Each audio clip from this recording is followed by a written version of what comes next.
రేవంత్ రెడ్డి వాస్తవంగా చెప్పాలంటే రాజకీయంలో తీసుకొచ్చింది నేను, జడ్పీటీసీ చేసింది నేను, ఎమ్మెల్సీ చేసింది నేను. చంద్రశేఖర్ రెడ్డి గారు తెలుసు. ఆ విధంగా తల్లికి ద్రోహం చేసినట్టు మన కల్వకుర్తి అని చెప్పుకుంటుడు, ముద్దుబిడ్డనని చెప్పుకుంటుడు, అచ్చంపేట పులిబిడ్డనని చెప్పుకుంటుడు. కానీ కల్వకుర్తికి అచ్చంపేటకు పాలమూరుకు ద్రోహం చేస్తున్నాడు. అటువంటి ద్రోహుల ప్రభుత్వంలో మనం ఉండాలనా?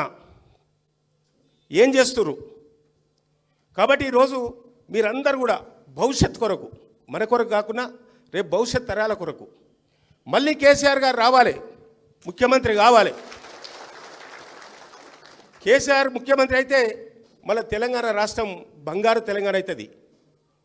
ఇప్పుడు మొత్తం కూడా ఎట్లయిపోయింది? ఎక్కడికక్కడ దోపిడీ, జేబులు నింపుకోవడం, దాచుకోవడం. ఎన్ని స్కామ్లు వస్తున్నాయి. మొన్న కేటీఆర్ అన్న చెప్పిండు 9,250 ఎకరాలు హైదరాబాద్లో 5 లక్షల కోట్ల విలువ చేసే భూమిని ఇలా మొత్తం కూడా కూడబలుకొని మంత్రివర్గ సహచరులు ఆయన మొత్తం కూడా 10% తీసుకొని 50,000 కోట్ల రూపాయలు జేబులు వేసుకొని ఆ విధంగా తెలంగాణ రాష్ట్రాన్ని ముంచాలని ప్రయత్నం చేస్తూ ఉన్నారు.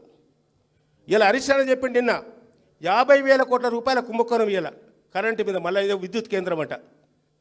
ఆ విధంగా అనేక రకాల దోపిడీ చేస్తున్నారు. మీకు అంతా తెలుసు. కల్వకుర్తిలకు తెలియదు లేదు. ఎంతమంది కుటుంబ సభ్యులు ఈరోజు దుకాణాలు ఓపెన్ చేశారు హైదరాబాద్లో. మొత్తం అన్నదమ్ములు మొత్తం కూడా 10 దుకాణాలు ఓపెన్ చేశారు. ఎక్కడ పోయిన భూములు, ఎక్కడ పోయిన డబ్బులు, ఎక్కడ పోయినా అదే. మనకేమొచ్చింది కల్వకుర్తికి?